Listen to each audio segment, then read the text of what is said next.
Some secrets sleep for decades. In Hollywood, Florida, two 14-year-old girls stepped into a summer evening in 1975 and vanished forever. Their bodies were found the next morning beside a remote canal, their killers walking free into the shadows of time. For nearly 50 years, families grieved without answers, while evidence waited in silence. Then DNA whispered their names: Robert Clark Keebler and Lawrence Stein, both long dead, both finally exposed, justice delayed, but truth eternal. Before we get into the story, drop a comment with your country and the time right now. The humid air hung thick over Hollywood, Florida, as afternoon shadows stretched across Barbara Schreiber's front yard. June 18, 1975. The kind of summer day when time moved slowly, when 14-year-old girls believed the world was safe and tomorrow would always come. Inside the modest suburban home, Barbara's parents prepared for another ordinary evening, unaware that ordinary was about to shatter forever. Barbara moved through the house with the easy confidence of youth, her dark hair catching the filtered sunlight streaming through curtains.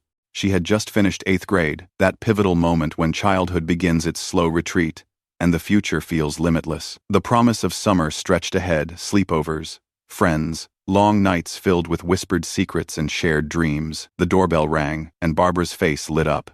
Darlene Zetterower stood on the front steps, her smile bright against the golden afternoon light. The girls had been inseparable for months, bound by the fierce loyalty that defines teenage friendship. They moved through their world with the unconscious grace of those who have never known real danger. "Ready for tonight?" Darlene asked, adjusting the small bag slung over her shoulder. The sleepover had been planned for days, a simple pleasure that required nothing more than permission and the promise to be careful. Barbara's mother watched from the kitchen window as the girls talked quietly on the front porch. Hollywood had always felt safe, a place where children rode their bikes until streetlights came on, and parents worried more about scraped knees than strangers in vans. The local newspapers painted their community as the embodiment of suburban security, where the biggest concerns were traffic and teenage curfews. "We'll be back tomorrow afternoon," Barbara called to her parents, her voice carrying the casual certainty of youth. There was no reason to doubt her words, no shadow of premonition in the warm air. This was simply another summer evening in a neighborhood where nothing terrible ever happened. As dusk approached, the girls stepped out into the fading daylight, their laughter carrying on the evening breeze. Warm evening air settled over the residential streets as streetlights began their nightly awakening. Barbara and Darlene walked side by side, their conversation mixing with the distant sounds of dinner preparations and televisions flickering to life in living rooms. The humidity wrapped around them like a gentle embrace, and the promise of night adventures made their steps light and purposeful. They were heading toward their friend's house, a destination that felt as safe and familiar as their own bedrooms. The route took them through quiet neighborhoods where children still played in front yards and teenagers gathered in small groups on street corners. This was the Hollywood they knew: predictable, protective, unchanging. But somewhere between Barbara's front door and their intended destination, the night shifted. A witness would later report seeing two girls near a van, talking to men whose faces remained hidden in shadow. The witness thought nothing of it at the time. Teenagers often gathered around vehicles, and summer evenings were full of casual encounters that meant nothing. One of the men inside the van would eventually be confirmed as Robert Clark Keebler, though his name would remain unknown for decades. His presence on that street corner was not random. It was predatory, calculated, evil, masquerading as opportunity. The second man, later identified as Lawrence Stein, sat beside him, equally complicit in what would unfold. Neighbors later recalled that summer evenings were alive with young people. Teenagers were everywhere, walking in groups, riding bikes, gathering at local hangouts. The sight of two girls talking to adults in a van should have triggered concern, but in 1975, stranger danger was not yet part of the collective consciousness. Trust was the default setting, and caution was reserved for obviously threatening situations. The witness watched briefly, then turned away, distracted by their own evening routines. No formal report was made. No license plate was recorded. The van became just another vehicle in the flow of suburban traffic. An hour later, darkness settled fully over Hollywood, and Darlene Zetterower and Barbara Schreiber disappeared into the night. Years later, investigators would reconstruct the timeline with painstaking precision, trying to understand the exact moments when two innocent girls encountered their killers. The van meeting had been officially placed between dusk and nightfall, a window of time when visibility was poor and witnesses were scarce. The vehicle description existed only in memory, sketchy details, that became more unreliable with each passing year. No one had thought to write down a license plate number or note distinctive markings. In 1975, such precautions seemed unnecessary in a community that believed danger was something that happened elsewhere. The second man in the van would eventually be identified through DNA and witness information as Lawrence Stein, a name that carried no meaning in 1975, but would become central to the case decades later. Together, Keebler and Stein represented a combination of predatory intent that had crossed paths with innocent youth at the worst possible moment. As the van disappeared into the growing darkness, whispered fear began to ripple through the community. Unconfirmed sightings would emerge in the following days, other vehicles, other suspicious encounters, but none would provide the clarity investigators desperately needed. The girls' absence had not yet triggered official alarm. Missing teenagers often meant sleepovers that ran late or spontaneous changes of plans. Parents in 1975 operated under different assumptions about safety and communication. Cell phones didn't exist to provide constant contact, and worry was often delayed by the belief that children were simply being children. Meanwhile, at both households, parents began to feel the first stirrings of unease as midnight approached, and neither girl had called to check in. After midnight, the peaceful silence of two homes was broken by the sound of parents pacing hardwood floors and making increasingly frantic phone calls. At the Zetterower house, Darlene's mother dialed number after number, trying to reach anyone who might know where the girls had gone. At the Schreiber home, Barbara's father checked and rechecked the clock, his worry growing with each passing hour. The girls' absence had transformed from unusual to alarming in the span of a few hours. Phone logs would later show multiple attempts to reach friends' homes, each call ending in disappointment and escalating concern. Parents spoke to other parents, trying to piece together plans that now seemed deliberately vague and incomplete. No one had seen the girls after they left Barbara's house that evening. The fact seemed impossible in a neighborhood where everyone knew everyone else's business, where teenagers rarely moved through the community without being noticed by multiple sets of watchful eyes. The absence of witnesses was the first sign that something was genuinely wrong. Rising, worry began to spread among neighbors as word of the missing girls made its way through the community's informal networks. Hollywood was the kind of place where news traveled quickly through phone calls and over-fence conversations. The fear was still manageable, still contained within the realm of possibilities that didn't include violence or tragedy. No official missing person action had been taken yet due to the brief time lapse. Police departments in 1975 often waited longer before beginning formal searches, operating under the assumption that teenagers frequently stayed out later than planned. The clock had to tick longer before official worry would match parental intuition. As sunrise approached, families prepared to contact authorities, their hope beginning to fracture under the weight of silence. The sun rose on June 19th with cruel indifference, painting the Florida sky in soft pastels that mocked the darkness growing in two families' hearts. Miles away from the suburban neighborhoods where parents waited for news, a family had risen early to try their luck fishing along the remote canals near US 27. The Everglades stretched endlessly around them, a wilderness where silence was broken only by the whisper of wind through sawgrass and the distant call of wading birds. The still air carried the promise of another humid day, and the quiet water reflected the pale morning light like a mirror. This was a place where people came to escape the noise of civilization, where the natural world reclaimed its dominance, and human presence felt temporary and small. But nature had been violated. As the fishing family arranged their gear along the canal bank, they discovered what would change everything. Two young bodies, lying side by side on the embankment, their lives ended with violent precision. The peaceful morning shattered into fragments of horror and disbelief. Darlene and Barbara had been found. Their clothing remained intact, and early examination confirmed what the medical examiner would later document in clinical detail: both had been shot. No evidence of sexual assault was immediately apparent, though the full scope of what had happened to them in their final hours would never be completely known. The location was 4 miles north of Andytown, deep in the Everglades, where discovery might have taken weeks or months. The choice of dumping site spoke to familiarity with the area and a calculated understanding of how to dispose of evidence. The remoteness was intentional, designed to delay discovery and complicate investigation. Word spread through the community with the speed of tragedy. Radio stations interrupted regular programming to warn parents to watch their children. The peaceful bubble of suburban security had been punctured, and fear began to flow into the spaces where trust had once lived. Hours later, investigators arrived at the scene, their vehicles kicking up dust along the remote access road. Under the harsh Everglades sun, crime scene technicians worked methodically to document and preserve every detail of the scene. Yellow police tape fluttered in the warm breeze, marking the boundary between the natural world and the unnatural violence that had intruded upon it. The location offered both advantages and challenges: isolation that had delayed discovery, but terrain that made evidence collection difficult. The bodies were removed with careful precision, each step documented and photographed. The canal embankment was examined inch by inch, though the remote setting and waterlogged terrain had already compromised much of what might have been useful trace evidence. Investigators searched for shell casings, footprints, tire tracks, any physical remnant of the killer's presence. Items of clothing were preserved with the kind of meticulous care that would prove crucial decades later. In 1975, DNA analysis was still science fiction, but proper evidence handling had always been the cornerstone of good police work. What seemed like routine procedure would eventually become the key to solving the case.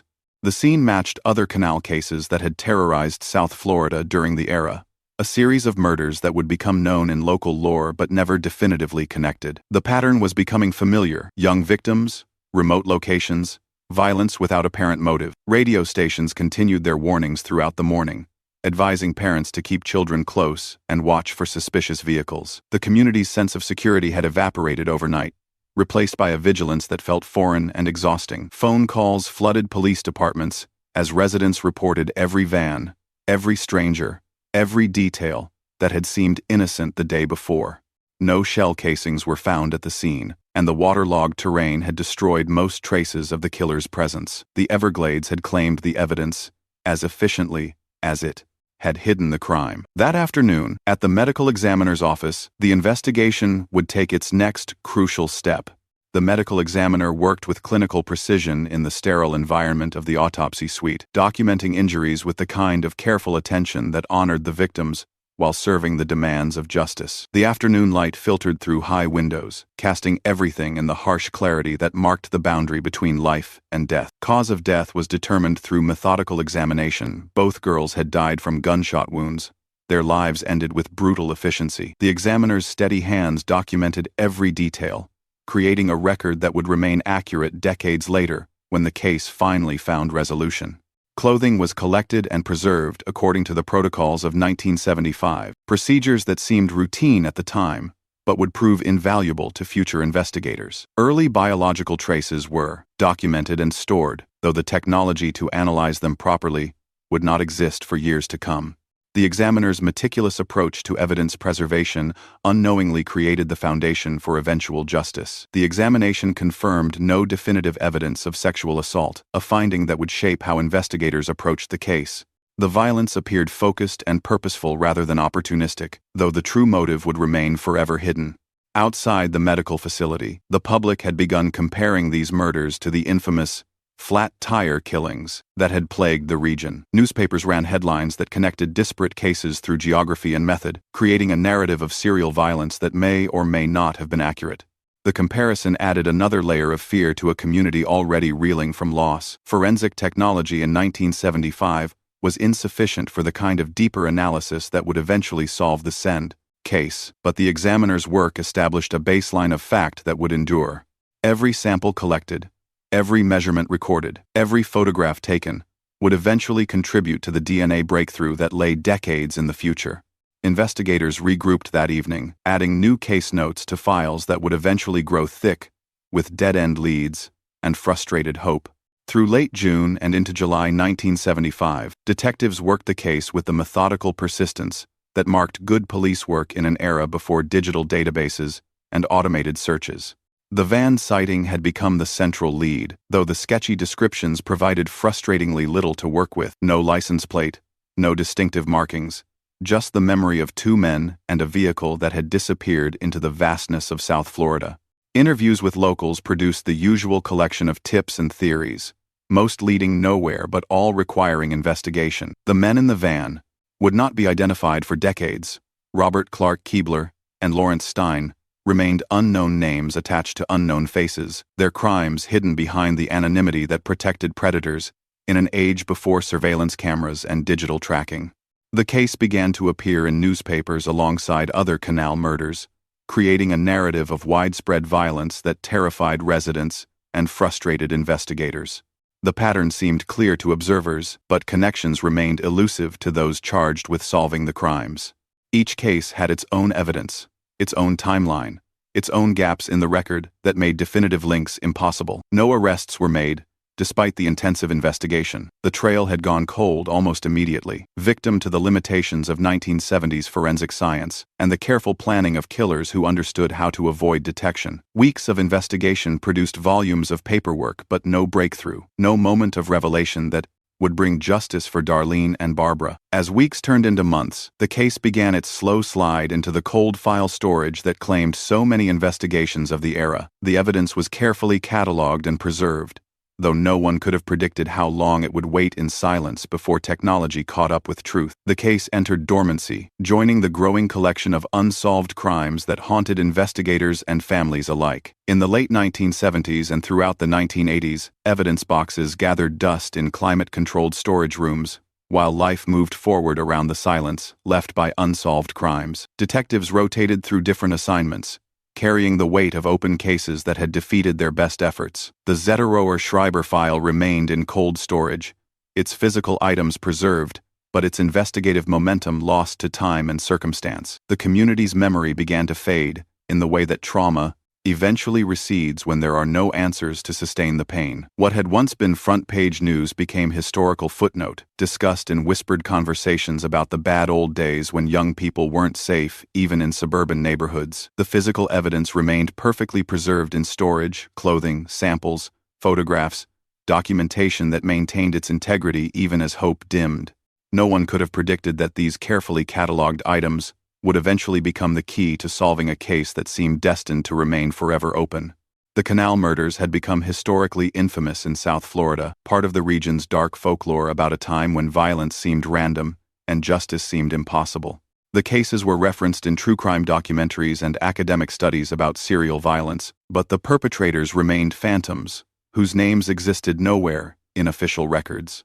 Public fear had evolved into resignation as years passed without arrests or revelations. Parents remained vigilant, but the acute terror of 1975 had settled into the background awareness of danger that marks any community touched by unsolved violence. Life continued, shaped by loss but not defined by it. Families clung to fading hope, marking anniversaries and maintaining memorials for daughters whose killers walked free in a world that seemed to have forgotten their names. The wait for justice had become a way of life, sustained by love and stubborn refusal to accept that some questions would never be answered. Years continued to pass, carrying the case further from its origins but not from its power to wound. The 1990s brought revolutionary advances in forensic science that began to reshape cold case investigation across the nation.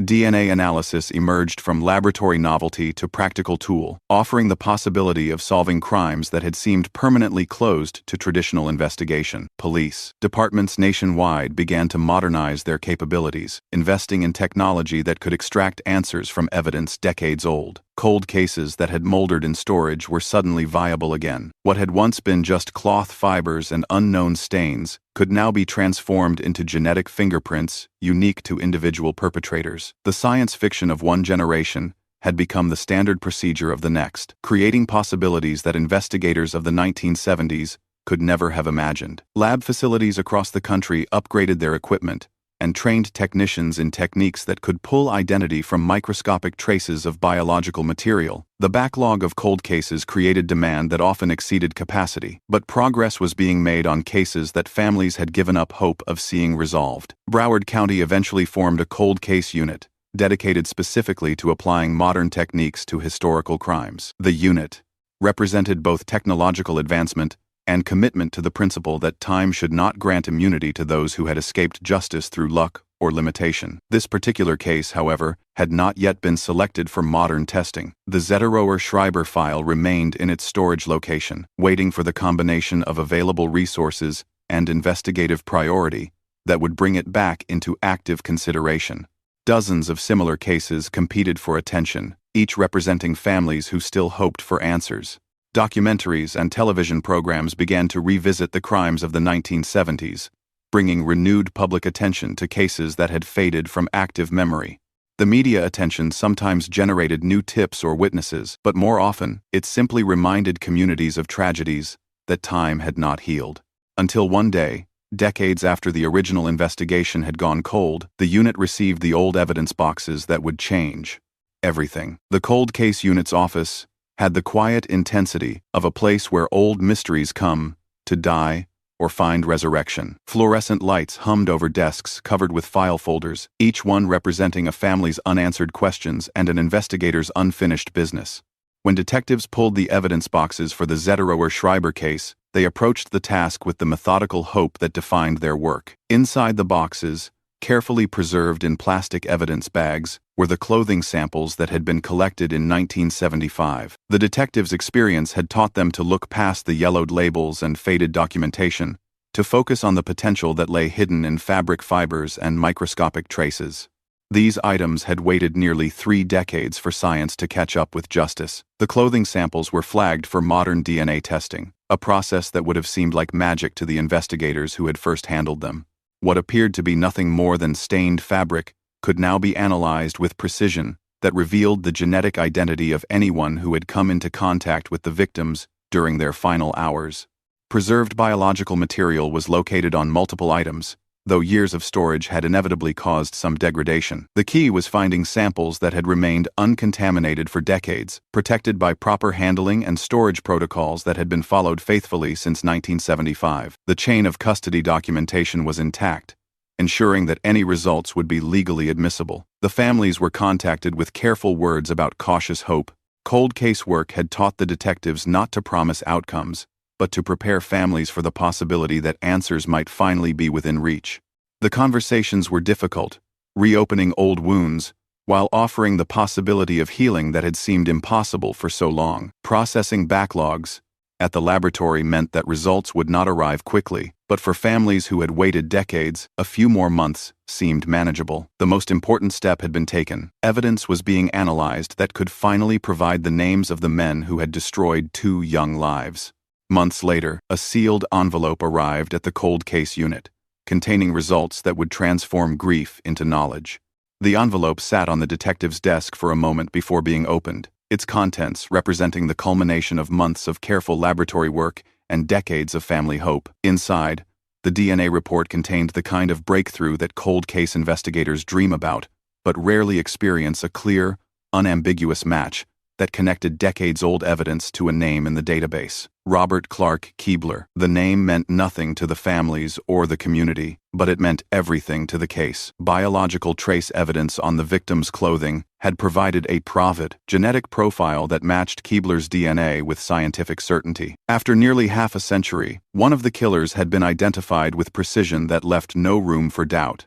The match confirmed what witnesses had reported in 1975, that the girls had encountered their killers through direct contact, though the specific details of that encounter would never be fully known. The biological evidence spoke to violence that had been personal and purposeful, though motive remained hidden behind decades of silence. But the breakthrough came with devastating qualification. Robert Clark Keebler had died in 2019, 4 years before his identification. The man who had taken 2 young lives and walked free for decades would never face questioning, never sit in a courtroom, never be forced to confront the families he had destroyed. Justice had been delayed until it became impossible. News of a major development began to circulate in media reports, though details remained confidential while investigators pursued additional leads. The community that had lived with unanswered questions for so long began to stir with anticipation and dread, knowing that breakthrough often came with complication. The identification of Keebler had answered one critical question while raising others. Witnesses had reported 2 men in the van that night, and investigators knew their work was only half finished. The search continued for the identity of the second perpetrator, the man who had shared responsibility for violence that had haunted a community for decades. Investigators pushed deeper into the case files, determined to complete what DNA had started. The cold case unit's investigation intensified as detectives worked to identify the second man who had been with Keebler on that fatal night in 1975. DNA analysis and witness information eventually led them to Lawrence Stein, a name that completed the picture of what had happened to Darlene Zetterower and Barbara Schreiber during their final hours. The timeline that investigators had painstakingly reconstructed over months of careful work now included both perpetrators. Evidence placed Stein with Keebler in the van, making him equally responsible for the violence that followed. The genetic fingerprints and witness accounts created a complete picture of the encounter that had begun on a suburban street and ended beside a remote canal. But Lawrence Stein had died in 2005, 14 years before his identification, and 18 years before the case would be officially solved. Like his partner in violence, he had escaped earthly justice through the simple passage of time. Both men had lived full lives after destroying two young ones, their crimes hidden behind inadequate forensic science and their own careful avoidance of detection. The press conference was scheduled for the following morning, and the community braced itself for news that would finally answer questions that had festered for decades. Sheriff's office officials prepared to announce what families had waited nearly 50 years to hear: the names of the men who had killed their daughters. The identification of both perpetrators created a complex emotional landscape for families and investigators alike. Truth had finally emerged, but it came without the possibility of confrontation or trial. Justice would have to take a different form, shaped by revelation rather than retribution. The community that had lived with fear and uncertainty was about to learn that monsters do have names, even when those names are spoken over graves rather than in courtrooms. The next morning would bring an end to one kind of suffering and the beginning of another kind of healing. The press gathered as dawn broke, preparing to document the moment when a decades-old mystery would finally be solved. The sheriff's office press conference drew media attention from across South Florida as reporters, and cameras filled the room where decades of silence would finally be broken. Officials approached the podium with the gravity appropriate to the moment, knowing they were about to provide answers that families had carried as burdens for nearly half their lives. The announcement was methodical and precise. DNA evidence had positively identified Robert Clark Keebler and Lawrence Stein as the perpetrators of the 1975 murders of Darlene Zetterower and Barbara Schreiber. Both men had been confirmed through biological trace evidence and witness information that had waited decades for technology capable of providing definitive answers. If both suspects had been alive, officials explained, charges would have been filed without hesitation. The evidence was clear, the genetic matches were unambiguous, and the case would have proceeded to trial with confidence. But death had created a legal barrier that could not be overcome through determination or advanced science. The reconstruction of events placed both men in the van that had been reported by witnesses, confirming that the encounter between the girls and their killers had been exactly as described by those who had observed it from a distance.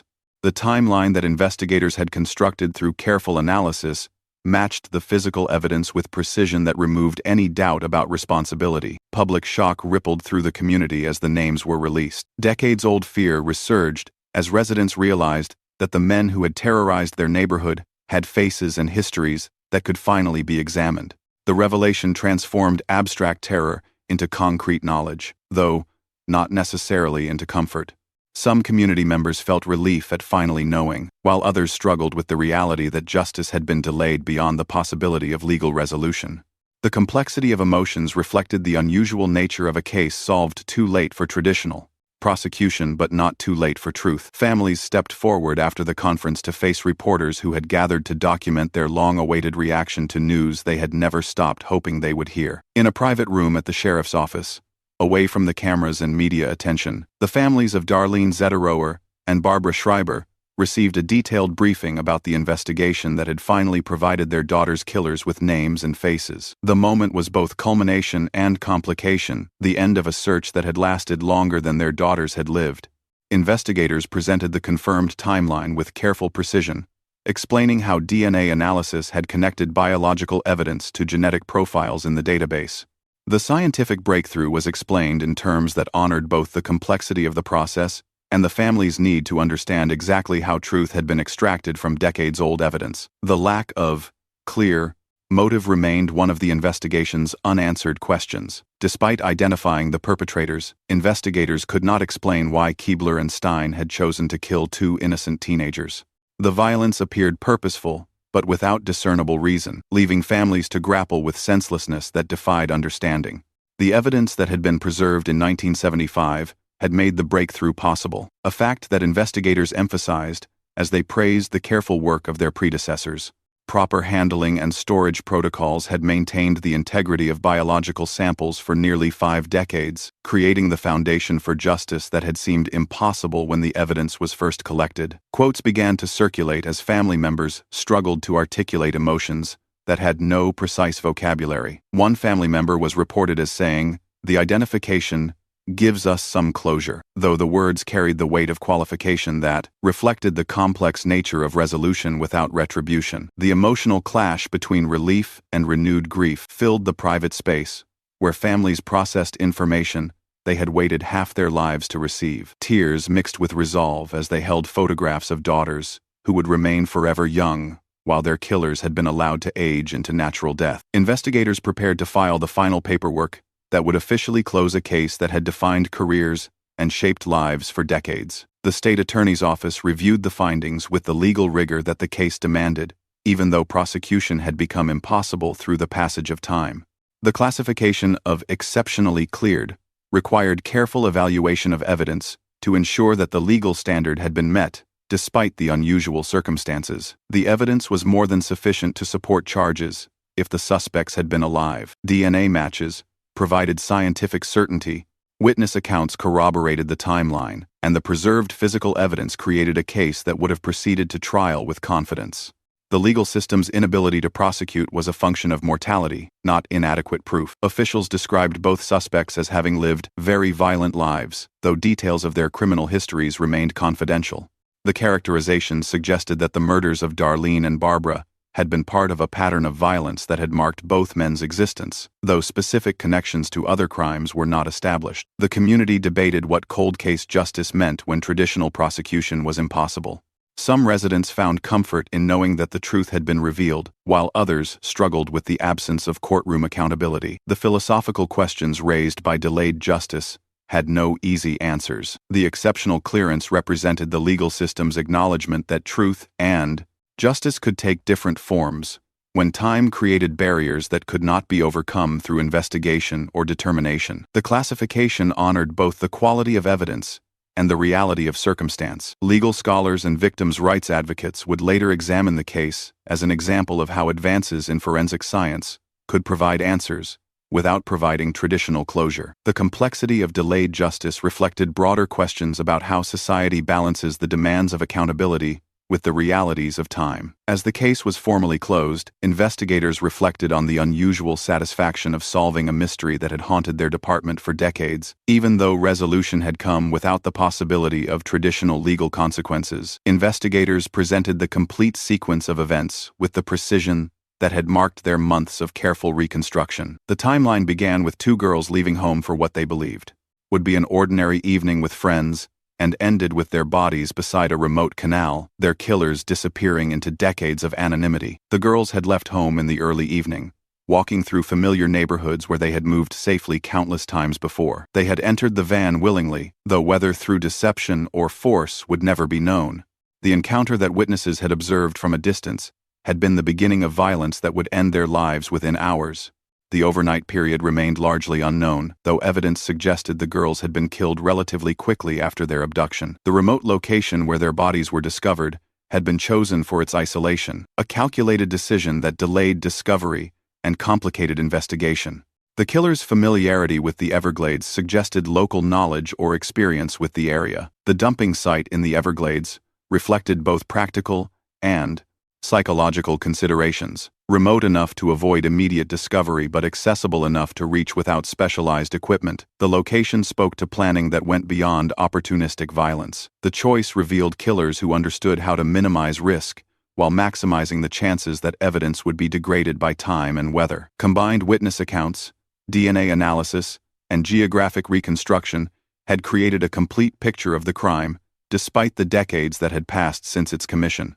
Modern investigative techniques had extracted truth from evidence that had seemed inadequate at the time of its collection. The public reflected on the vulnerability that had characterized teenage life in 1975, when trust was the default assumption, and stranger danger was not yet part of the cultural vocabulary. The case served as a reminder of how dramatically society's awareness of predatory behavior had evolved. Investigators prepared to speak publicly about the case that had consumed months of their professional lives and decades of institutional memory. Local television stations ran comprehensive coverage that documented not just the breakthrough in the case, but the cultural impact that the canal murders had exerted on South Florida for decades. The story had become part of regional folklore, a reminder of a time when violence had seemed random and justice had appeared impossible. Archival footage from 1975 showed the community as it had existed when the girls were killed, a more trusting place where children moved through public spaces with less supervision and adults operated under different assumptions about safety. The contrast with contemporary security awareness was stark and sobering. The case was likely separate from other flat-tire murders that had terrorized the region during the same period, according to investigators who had examined patterns and evidence across multiple unsolved crimes. While geographic and temporal proximity had created public perception of connection, the evidence suggested these were distinct acts of violence by different perpetrators. Residents recalled living in fear during the summer of 1975, when every van became suspicious and every stranger represented potential threat. The community had existed in a state of heightened vigilance that was exhausting and ultimately unsustainable. Normal life had eventually reasserted itself, but the underlying sense of security had been permanently altered. The media retrospective included interviews with neighbors who remembered the girls and the impact their deaths had exerted on local families. The loss had rippled through the community in ways that extended far beyond the immediate families, creating a shared trauma that had shaped how children were supervised and how trust was distributed. Some residents still questioned whether Keebler and Stein had committed other crimes during the same period, though no definitive connections had been established. The speculation reflected the community's struggle to understand how much damage the two men had inflicted during their lives. The Cold Case Unit prepared public statements about the methodology that had made the breakthrough possible, and the commitment to continue pursuing similar cases. The Cold Case Laboratory explained their methodology in terms that honored both scientific precision and public understanding, demonstrating how advances in DNA analysis had transformed what was possible in forensic investigation. The breakthrough had required not just technological advancement, but careful preservation of evidence across decades. The biological trace evidence on the victim's clothing had persisted despite years of storage, though degradation was inevitable over such an extended period. The key had been finding samples that retained enough genetic material for analysis, while maintaining the chain of custody integrity required for legal admissibility. Details of the analysis process revealed how microscopic quantities of biological material could be amplified and sequenced to create genetic profiles unique to individual contributors. What had been invisible to investigators in 1975 had become readable text in the language of genetics, transforming cloth fibers into conclusive identification. The evidence had maintained its integrity through careful storage protocols that had been followed faithfully since the original investigation. Temperature control, proper packaging, and meticulous documentation had created the conditions necessary for eventual analysis, though no one in 1975 could have predicted how crucial these procedures would become. The public gained renewed respect for forensic science as they learned how patient methodology could extract answers from evidence decades old. The breakthrough represented not just technological advancement, but institutional commitment to the principle that time should not grant immunity to those who had escaped justice through circumstance. Some evidence had proven too degraded to answer questions about motive or additional details of the crime. While DNA could identify the perpetrators with certainty, it could not explain why they had chosen to kill or whether other crimes might be connected to their actions. The limitations of science reminded everyone that some questions would remain forever unanswered. The laboratory's work had required months of careful analysis, balancing the need for thorough investigation with the family's decades of waiting. Each step of the process had been documented and verified to ensure that results would be legally and scientifically unassailable. As interviews with investigators continued, the focus shifted from methodology to meaning what the breakthrough represented for families who had never stopped hoping for answers. The laboratory lights clicked off as another day of forensic work concluded, leaving behind the quiet hum of refrigeration units, preserving evidence for cases yet to be solved. Families gathered privately away from media attention to to process the complex emotions that accompanied justice without trial. The identification of their daughter's killers had provided the answers they had sought for decades, but those answers came without the possibility of courtroom confrontation that might have offered a different kind of closure. The processing of truth without retribution required emotional work that had no guidebook or precedent. Families found themselves grateful for knowledge, while grieving the impossibility of traditional justice. The men who had destroyed their daughters' lives had been allowed to live full lives themselves, dying natural deaths, while their victims remained forever 14. Final reports were reviewed with careful attention to detail. Though families had already absorbed the essential truth, Robert Clark, Keebler and Lawrence Stein had killed Darlene and Barbara, and both men were beyond earthly accountability. The bureaucratic conclusion felt anticlimactic after decades of hope for dramatic resolution. One family member's statement that the identification gives us some closure to smile again captured the qualified nature of their relief. The words acknowledged both the importance of truth and the limitations of delayed justice, reflecting emotions too complex for simple vocabulary. The community held a remembrance vigil that honored both the victims and the persistence that had finally provided their names with justice. Candlelight flickered against the evening darkness as residents gathered to acknowledge both loss and resolution. The ceremony marked not celebration but recognition that truth had value even when it came too late for punishment. The lack of courtroom confrontation left an emotional gap that families would have to fill through private processing and public memorial. Some wounds could be healed by knowledge, while others required different forms of resolution that would unfold over years rather than moments. As the case entered its closing phase, investigators prepared to document the end of an investigation that had spanned longer than their careers. The detectives signed the final case closure document, with the solemnity appropriate to ending an investigation that had consumed institutional memory for decades. The signature marked not triumph, but completion, a case solved through persistence and scientific advancement, rather than traditional police work. The official end to investigative efforts brought mixed emotions to those who had worked the case. Satisfaction at providing families with answers was tempered by frustration that justice had been delayed beyond the possibility of prosecution. The case would be remembered as both breakthrough and reminder of how time could complicate the pursuit of accountability. The case file was labeled solved, with a notation that both perpetrators had been deceased at the time of identification. The unusual circumstances required careful documentation to ensure that future researchers would understand both the success of the investigation and the limitations imposed by mortality. The cold case unit continued its work on other files, applying lessons learned from this investigation to cases that might still result in arrests and trials. Each solved case provided methodology and hope for families whose wait for answers continued. The institutional knowledge gained through this investigation would inform future efforts. The public thanked investigators for their persistence through letters and calls that acknowledged the emotional cost of carrying unsolved cases across years and career changes. The gratitude was meaningful to detectives who had learned to measure success differently when traditional metrics were unavailable. Some questions would remain forever unanswered, despite the identification of the perpetrators. Motive, additional crimes, and specific details of the victim's final hours had been buried with Keebler and Stein, taking secrets that would never be recovered through investigation or analysis.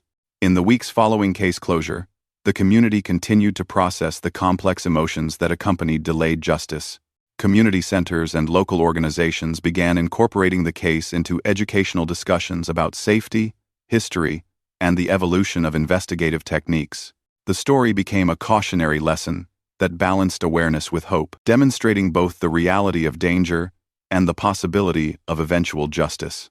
The timeline was printed in local educational materials as an example of how forensic science could solve crimes that seemed permanently closed to traditional investigation. Students learned about DNA analysis through a case that had directly affected their community, making abstract science personally relevant. The case highlighted the crucial importance of preserving evidence, even when immediate analysis was impossible. The careful work of 1975 investigators had unknowingly created the foundation for 2023 justice, demonstrating how professional procedures could have consequences across decades.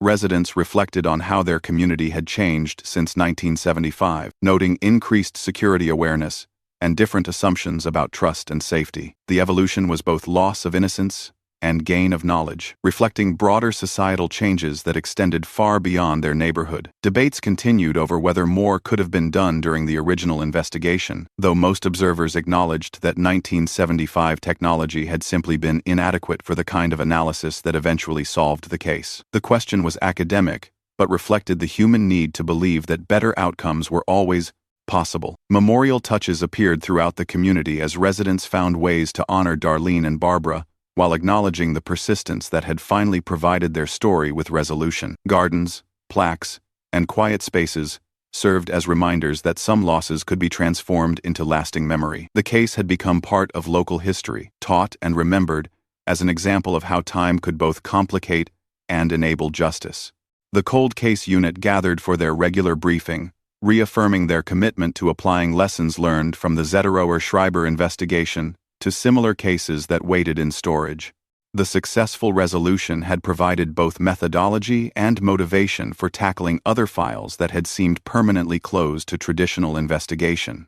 Other files from the 1970s were reviewed with new understanding of how preserved evidence could be analyzed using contemporary techniques. DNA technology continued to advance, making previously impossible analysis routine and offering hope to families whose cases had been cold for decades. The unit's investigators understood that their work represented more than professional obligation. It was a commitment to the principle that truth should not be defeated by time, and that families deserved answers regardless of how long the search required. Each case file represented real people whose lives had been forever altered by violence. Some older samples were now testable, using techniques that had not existed even 5 years earlier. The rapid advancement of forensic science meant that cases deemed hopeless could suddenly become viable, though the backlog of potential analysis often exceeded available resources. Families of other victims had begun contacting detectives after learning about the Zetterower Schreiber breakthrough, hoping that similar analysis could provide answers to their own decades-old questions. The calls were both encouraging and heartbreaking, representing hope that investigators could not always fulfill. Limited staff and resources meant that cases had to be prioritized based on evidence quality, family need, and potential for successful resolution. The decisions were difficult, knowing that every delayed case represented families who continued to wait for truth. The unit's work continued against the backdrop of institutional commitment and personal dedication that had made the recent breakthrough possible. As daylight faded over the cold case unit's offices, investigators reflected on the unusual satisfaction of having solved a case that had haunted their department for decades. Even though resolution had come without traditional legal consequences, the work continued on other files, guided by the understanding that truth had value independent of prosecution. The final reflection took place at the canal site where Darlene and Barbara had been discovered 48 years earlier. The location had changed little since 1975, the same quiet water, the same endless horizon of sawgrass stretching toward the sunset. Nature had reclaimed any trace of the violence that had once intruded upon its silence. Truth was finally known, though the form that justice had taken was different from what families had originally hoped. Robert Clark Keebler and Lawrence Stein had been identified with scientific certainty, their responsibility established beyond doubt, even though their deaths had prevented earthly accountability. The final summary of findings was complete. DNA evidence, witness accounts, and careful reconstruction had provided answers to questions that had seemed permanently unanswerable. The breakthrough had required both technological advancement and institutional persistence across decades. Investigators remained uncertain about motive, a gap in understanding that would never be filled despite the identification of the perpetrators. Some questions had been answered with scientific precision, while others remained forever hidden behind death and time. The community had recognized the resilience of families who had never stopped hoping and never stopped honoring their daughter's memory. The long search for truth had become its own form of memorial, ensuring that Darlene and Barbara would be remembered not just as victims but as catalysts for justice. Peace would have to be rebuilt personally by each family member, shaped by their own understanding of what closure meant when it came without courtroom drama or public trial. The private work of healing continued beyond public attention. Wind rippled across the canal water as evening settled over the Everglades, carrying whispers of memory across a landscape where nature had witnessed both violence and eventual truth. The water reflected the sky with the same indifference it had shown decades earlier, but the silence was no longer empty. It held names, finally spoken: Robert Clark Keebler and Lawrence Stein. The Truth had found its voice at last.